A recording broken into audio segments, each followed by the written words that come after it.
وہ یہ کہے گا کہ حجاج ابن یوسف کا زمانہ افضل اگرچہ اس میں ظلم ہو رہا ہے. کیوں؟ اس لیے کہ اس میں بہت بڑے بڑے صحابہ موجود تھے،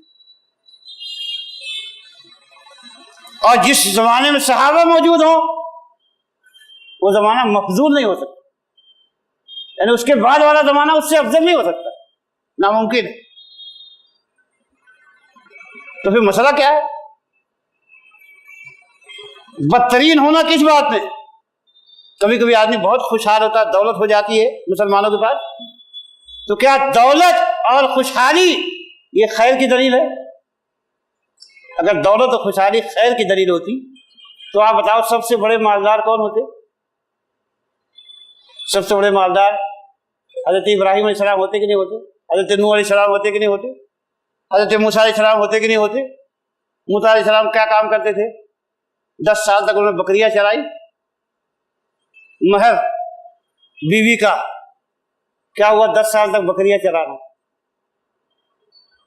اللہ کے نبی صلی اللہ علیہ وسلم کیا کام کرتے تھے؟ شروع میں آپ نے بکریاں چرائی، اور پھر اس کے بعد کتنے بڑے لینڈ لارڈ تھے آپ، کتنا مال تھا آپ کے پاس. آپ کی وفات ہوئی تو آپ کا کیا حال تھا؟ کتنا قرض لے کے مرے اللہ کے نبی صلی اللہ علیہ وسلم. کیسے وفات ہوئی آپ کی؟ ہاں بولیے آپ. درعہ مرہون عند یہودی، بعض روایتوں میں آیا ہے کہ آپ کے ذرا ایک یہودی کے ہاں گروی تھی. تو اگر مال و دولت اور یہ خوشحالی دنیا کی اگر یہ خیر کی دلیل ہوتی تو سب سے بڑے مالدار اللہ کے نبی صلی اللہ علیہ وسلم ہوتے کہ نہیں ہوتے؟ لیکن آپ کے پاس مال و دولت نہیں ہے. تو پتہ چلا کہ خیر سے مراد مال و دولت نہیں، خیر سے مراد. اب آپ کو بتاؤ، دیکھیے بات سے بات نکل، اللہ کے نبی صلی اللہ علیہ وسلم نے اپنے ساتھی حضرت معاذ ابن جبل سے کیا فرمایا؟ یا معاذ واللہ انی لاحبک. آپ اللہ کے نبی سے محبت کرتے ہیں، ہم کرتے ہیں تو خوش قسمتی کی بات، لیکن اللہ کے نبی جس سے محبت کرے وہ کتنا خوش قسمت ہوگا. آپ سوچیے کیا فرمایا کہ واللہ یا معاذ انی لاحبک، اے معاذ اللہ کی قسم مجھے تجھ سے محبت ہے. اس لیے میں تجھے ایک بات بتا رہا ہوں. کیا بات بتاتے ہیں کہ فلاں کام کر لو تو بڑے بزنس مین بن جاؤ گے، بڑی دولت تمہارے ہاتھ میں آ جائے گی. محبت کرنے کی نشانی کیا بتایا آپ نے؟ لا تدعن دبر کل صلاۃ، اے معاذ کسی بھی نماز کے پیچھے بھولنا نہیں یہ دعا پڑھنا. کیا دعا؟ رب اعنی علی ذکرک و شکرک و حسن عبادتک، کہ اللہ میری مدد فرما اپنے ذکر پر، اپنے شکر پر اور اپنی بہترین عبادت. یہ کیا فرمایا اللہ کے نبی نے؟ من یرید اللہ بہ خیرا یفقہہ فی الدین. اللہ تعالیٰ جس سے محبت کرتا ہے اس کو بہت بڑا بزنس مین بنا دیتا ہے. کہیں حدیث دیکھا آپ نے؟ اللہ تعالیٰ جس سے محبت کرتا ہے اس کو بہت بڑا زمیندار بنا دیتا ہے. کہیں دیکھا آپ نے؟ اللہ تعالیٰ جس سے محبت کرتا ہے اس کو بنگلے بنا دیتا ہے، بنگلے دیتا ہے، کاریں دیتا ہے. کہیں دیکھا حدیث آپ نے؟ کیا فرمایا؟ من یرید اللہ بہ خیرا یفقہہ فی الدین، کہ اللہ تعالیٰ جس کے ساتھ بھلائی کا ارادہ فرماتا ہے اس کو دین کی سمجھ عطا فرماتا ہے. دین کی سمجھ یہ بہت بڑی چیز ہے. اور یہی دین کی سمجھ کہا کہ دیکھو ہارون رشید نے ایک مرتبہ ایک زندیق کو پکڑا،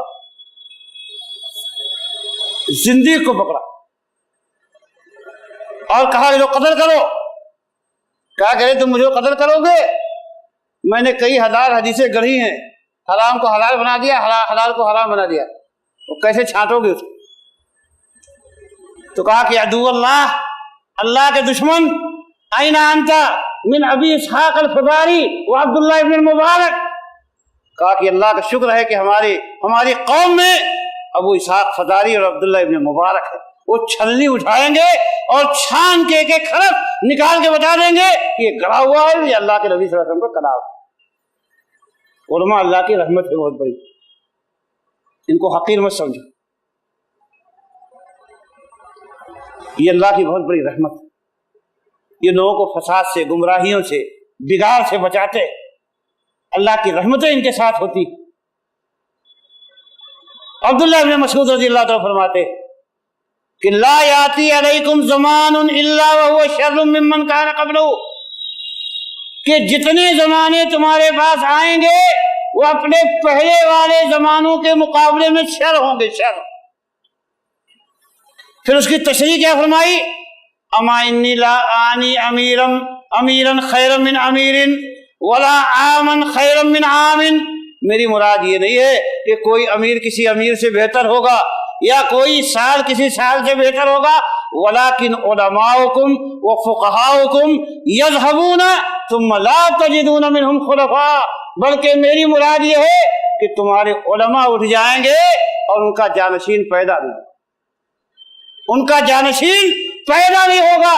وَيَجِيءُ قَوْمٌ يُفْتُونَ بِرَائِهِمْ، اس کے بعد جو لوگ آئیں گے وہ اپنی رائے سے فتویٰ دیں گے، اپنی رائے سے فتویٰ دیں گے۔ اللہ کے نبی صلی اللہ علیہ وسلم کی ایک صحیح حدیث ہے کہ ان من اشراط الساعۃ ان یلتمس العلم عند الاصاغر، یہ قیامت کی نشانیوں میں سے ایک نشانی یہ ہے کہ علم کو چھوٹے بھائیوں کے پاس تلاش کرے، چھوٹوں کے پاس علم حاصل کرنے کے لیے لوگ جائیں گے۔ کون ہیں چھوٹے؟ عبداللہ بن مبارک نے فرمایا کہ اس سے مراد اہل بدعت، جو لوگ شرک کرنے والے، بدعت کرنے والے، خرافات کرنے والے، وہ استاد بن جائیں گے۔ اور دوسری بات کیا ہے؟ بے علم لوگ۔ آج کیا ہے مسلمانوں کا ممبر برادروں کے حوالے، برادرس، علماء پیچھے۔ آج تک تو جمعہ نہیں پڑھاتے تھے، اب دیکھ رہے ہیں کہ جمعہ بھی پڑھا رہے ہیں برادرس، ماشاءاللہ، جن کو ایک عربی کا جملہ صحیح پڑھنا نہیں آتا ہے، ایک عربی کا جملہ کا دے دو صحیح نہیں پڑھ سکتے، لیکن ممبر و محراب ان کے حوالے، اس لیے کہ بولنے کا سلیقہ کرم دیا۔ تقریر یہ بہت بڑا فتنہ ہے، زبان یہ بہت بڑا فتنہ ہے امت کا ہر زمانے میں۔ جو بولنے میں ماہر ہو گیا وہ امت پہ کمانڈ کرتا ہے، کمانڈر بن جاتا ہے۔ تقریریں، علم کے مقابلے میں تقریریں۔ ایک مرتبہ ایک واعظ نے تقریر کیا، کہنے لگا کہ جب پہلا سور پھونکا جائے گا تو یہ ہوگا، جب دوسرا سور پھونکا جائے گا تو یہ ہوگا، جب تیسرا سور پھونکا جائے گا تو یہ ہوگا، جب چوتھا پھونکا جائے گا تو یہ ہوگا، جب پانچواں پھونکا جائے گا تو یہ ہوگا۔ بڑی گرم جوشی تقریر کر رہا تھا اور سب بڑے جھوم رہے تھے۔ اتفاق سے ایک عالم بیٹھا تھا، کہا رہے اللہ کے بندے اتنے سارے سور کہاں سے لے آیا؟ بس لوگوں نے پکڑ لیا اور لگے اس کی دھلائی کرنے۔ کہا کہ کمبخت ہمارے عالم صاحب کو تو جھٹلاتا ہے۔ کہا بول کہ 5 سور ہوں گے۔ اس اللہ کے بندے نے کہا نہیں، 5 سور کہو تو 10 سور بھی صحیح۔ تو یہ ہے حیثیت۔ آج جو تقریر کرنے جان گیا نا، اس کے پیچھے دنیا بھاگتی، یہ نہیں دیکھتا کہ اللہ کے بندے کے پاس کتنا علم ہے، وزن کرنا نہیں جانتا، تولتا نہیں ہے۔ جو بھی بولنے کا طریقہ ہو گیا اس کو ممبر میں اس کے حوالے کر دو، وہ قوم کو کہاں لے جائے۔ آج یہی فتنہ ہے کہ آج مسجدوں میں بم کے دھماکے ہوتے، آج مسلم کے بازاروں میں بموں کے دھماکے ہوتے ہیں، مسلمانوں پہ گولیاں چلتی ہیں، ہر ایک کافر بن گیا، منافق بن گیا، اور جانے کیا کیا فتنے کھڑے ہیں۔ علماء سے دوری کا یہ نتیجہ ہے، خود سے قانون کو اپنے ہاتھ میں لے لینے کا اور قیادت کو اپنے ہاتھ میں لے لینے کا ہی نتیجہ ہے۔ عمر ابن خطاب رضی اللہ عنہ فرمایا کرتے تھے کہ جس آدمی کو کسی قوم نے علم کی بنیاد پہ سردار بنایا تو قوم خود بھی بھلائی میں رہتی ہے، اس کا سردار بھی بھلائی میں رہتا ہے۔ اور جب کسی کو قوم نے جہالت کی بنیاد پہ، بے علمی کی بنیاد پہ سردار بنا دیا تو خود بھی برباد ہوتا ہے اور قوم کو بھی برباد کرتا ہے۔ کسی شاعر نے کہا تھا کہ اذا کان الغراب رئیس قوم فیجرهم یوما الی جیف الکلاب، کہ اگر کوا کسی قوم کا رئیس بن جائے تو ایک دن کتوں کا مردار کھانے کے لیے قوم کو لے جائے گا۔ آج یہی مسئلے ہے، آج دیکھ رہو ہر طرف فتووں کی گرم بازاری ہے۔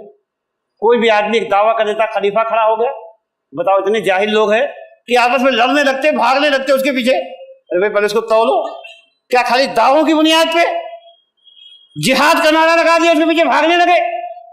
یہ دیکھو کہ جہاد کے نام پہ فساد تو نہیں کر رہا، جہاد کا مطلب اس کو معلوم ہے کہ نہیں معلوم ہے؟ سب سے پہلا جہاد کا پہلا اسٹیج عقیدے کی اصلاح ہے، اپنے آپ سے جہاد۔ میں کہتا ہوں یہ سب داڑھیاں مڑائے ہوئے، ٹخنے سے نیچے کپڑا پہنے ہوئے، توحید کا مطلب نہیں جانتے، اور ساری دنیا میں جہاد کے لیے گرما گرم تقریریں کر رہے۔ کسی نے کہا تھا اقیموا دولت الاسلام فی نفوسکم تقم فی ارضکم، اپنے اوپر اسلام نافذ کرو، دنیا میں خود نافذ ہو جائے۔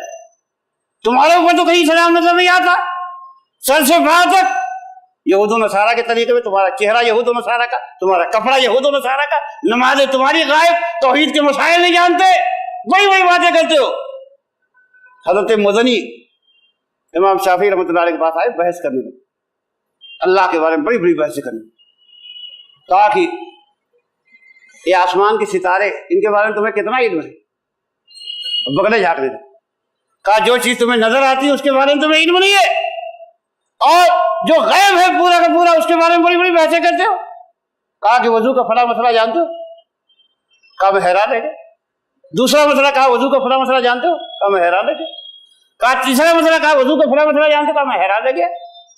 کہا کہ دیکھو تمہارے دین کی جو بنیادی چیز اس کے بارے میں تمہیں نہیں معلوم ہے، بڑی بڑی باتیں کرتے ہو، بڑی بڑی باتیں کرتے ہو۔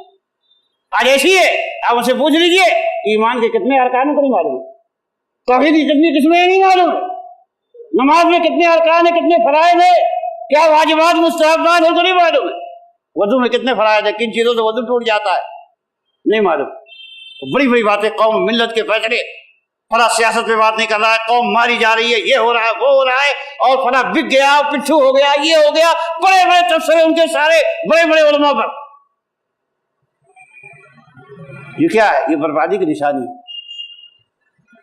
جو لوگ راسخین فی العلم ہیں، جنہوں نے 25 سال 30 سال 40 سال قرآن و حدیث کے ساتھ لگایا ہے، وہ بیکار ہو گئے، اور تم نے چند کتابیں گوگل کے مفتی اعظم بن گئے، واٹس ایپ کے مفتی اعظم بن گئے تم پڑھ کے۔ انا للہ و انا الیہ راجعون۔ یہ قوم کی تباہی اور بربادی کی نشانی ہے کہ علماء کے ساتھ اتنی تحقیر اور اتنی تنقیص، اور اپنے ٹوٹے پھوٹے علم پہ اتنا ناز نہیں۔ اللہ کے بندو، بربادی کے راستے پہ مت جاؤ، تباہی کے راستے پہ مت جاؤ۔ تو آج سب سے بڑا کام کیا ہے؟ علماء سے جوڑنا، مجلسوں سے جوڑنا۔ ابھی کتاب التوحید اگر کوئی پڑھنے لگے تو 4 آدمی نہیں بیٹھیں گے، یہ اپنا تجربہ ہے۔ بڑے بڑے دعوے کرنے والے کتاب التوحید اگر پڑھنے لگے، حالانکہ ان کے مسائل کے بارے میں کچھ نہیں معلوم ہے، لیکن نہیں بیٹھیں گے۔ صفت الصلاۃ النبی اگر لے کے بیٹھ جائے کوئی نہیں بیٹھے گا۔ کوئی آدمی آئے مسلک بازی کے بارے میں تقریر کرے، گرم گرم جہاد کے بارے میں تقریر کرے، قوم کو ابھارے لڑائی فتنے فساد پر، پوری بھیڑ لگ جائے گی، مجمع عام لگ۔ میں بتاؤں، حضرت سلمان فارسی رضی اللہ تعالیٰ ایک مرتبہ گئے مدائن کی مسجد میں، لوگوں نے کہا صحابی رسول آئے، بڑی بھیڑ لگ گئی، پوری مسجد کچا کچ بھر گئی۔ سوچا بڑی زبردست تقریر ہوگی، انہوں نے سورہ یوسف اٹھایا، پڑھنا شروع کر دیا۔ ایک آدمی اٹھا، 2 آدمی، 4 آدمی، 5 آدمی، 10 آدمی، پوری مجلس خالی ہو گئی سوائے چند آدمیوں کے جو بہت اللہ والے سے باقی رہے۔ کہنے لگے ازخرف القول اردتم واذا قرات علیکم القرآن ذهبتم، کیا تم چاہتے ہو کہ میں لچھے دار تقریریں کروں، اور جب قرآن پڑھ کے سنا رہا تو بھاگ گئے؟ وہی بات ہے، آج قوم کا مزاج بگڑ گیا، ان لچھے دار باتوں کی عادی ہو گئی۔ اور میں نے کیا کہا شروع میں کہ قوم تقریر اس لیے نہیں سنتی کہ اس پہ عمل کرے گی، انا للہ و انا الیہ راجعون، اس لیے سنتی ہے کہ اس کے نالج میں اضافہ ہوگا، اس لیے سنتی ہے کہ فلاں نے کیسے تقریر کی، یا کچھ چلو ٹائم پاس کر کے آتے ہیں، بس اسی کے لیے۔ اللہ ماشاء اللہ چند اللہ کے بندے ایسے ہیں، ایسا میں نہیں کہتا، بعض بندوں کو میں نے دیکھا ہے کہ اپنی پوری دنیا لوٹا کے بھی اللہ اس کے رسول کے حکم پہ قائم رہتے ہیں۔ یہی چند اللہ کے بندے ہیں جو دنیا میں خیر و برکت کا باعث ہیں۔ ایسے بہت سے لوگ ہیں ابھی دنیا میں، ایسا نہیں ہے، لیکن اکثریت کی بات یہی ہے۔ تو اللہ کے بندو، آج سب سے بڑا کام جو اہل حدیث جماعت کا ہے وہ یہی ہے کہ علم اور نالج کو عام کیا جائے۔ آپ دیکھیے کہ آج ہمارا اس معاملے میں بہت کوتاہ ہے، بڑا جمود ہے، بڑی ذمہ داری میں کوتاہی ہے کہ جو دعوت و تبلیغ کا سسٹم تھا، جو علم کے فروغ اور نشر و اشاعت کا کام تھا، وہ ہم نے ترک کر۔ ترک کر دیا۔ آج آپ دیکھیے کہ ایک آدمی آتا تھا میاں نذیر حسین کا گلا دبانے کے، لیکن ان کی محبت، ان کا اخلاق، ان کا علم دیکھنے کے بعد ان کا گرویدہ بن جاتا تھا، ان کی قربانیاں تھیں۔ لیکن آج ہم نے یہ سوچ لیا کہ بس ہمارا کوئی کام نہیں ہے، اپنی بزنسوں میں لگ گئے، کاروبار میں لگ گئے، ترقی میں لگ گئے، اور اللہ کے دین کو چھوڑ دیا کہ جس کے حوالے کر دیا۔ آپ بتاؤ کہ خالی گھر شیطان کا ہوتا ہے کہ نہیں ہوتا؟ جب آپ نے فیلڈ کو خالی چھوڑ دیا تو ظاہر سی بات ہے کہ کنفیوژن پیدا کرنے والے کنفیوژن پیدا کریں گے۔ جب کنفیوژن پیدا کرنے والے لاکھوں کی تعداد میں ہیں اور کنفیوژن کو دور کرنے والے کہیں نظر نہیں آتے تو فساد پیدا ہوگا کہ نہیں ہوگا، بگاڑ پیدا ہوگا کہ نہیں ہوتا ہوگا۔ وہ یہ سمجھنے کی بات ہے، اللہ کے بندو اس کو سمجھو، علم سے جڑو، علماء سے جڑو، علم کے ساتھ تعلق قائم کرو۔ اور دیکھیے کوئی بھی شبہ ایسا نہیں ہے کہ الحمدللہ اس کا جواب نہیں موجود۔ آج علماء موجود ہیں، وہ ہر شبہے کا جواب دیتے ہیں، ہر شبہے کا توڑ ہے، بڑے سے بڑا فسادی جو نکلتا ہے وہ ان کے سامنے ڈیمیج ہو جاتا ہے۔ اللہ سے دعا ہے کہ اللہ تعالیٰ ہم کو دین کی سمجھ عطا فرمائے، جب تک دنیا میں زندہ رکھے، کتاب و سنت کی تعلیمات پہ زندہ رکھے، اللہ اس کے رسول کی محبت پہ زندہ رکھے، جب ہمارا خاتمہ ہو ایمان پہ خاتمہ ہو، اللہ اس کے رسول کی محبت پہ خاتمہ ہو۔ اقول قولی ھذا واستغفر اللہ لی ولکم ولسائر المسلمین من کل ذنب وصلی اللہ تعالی نبینا محمد۔ السلام علیکم۔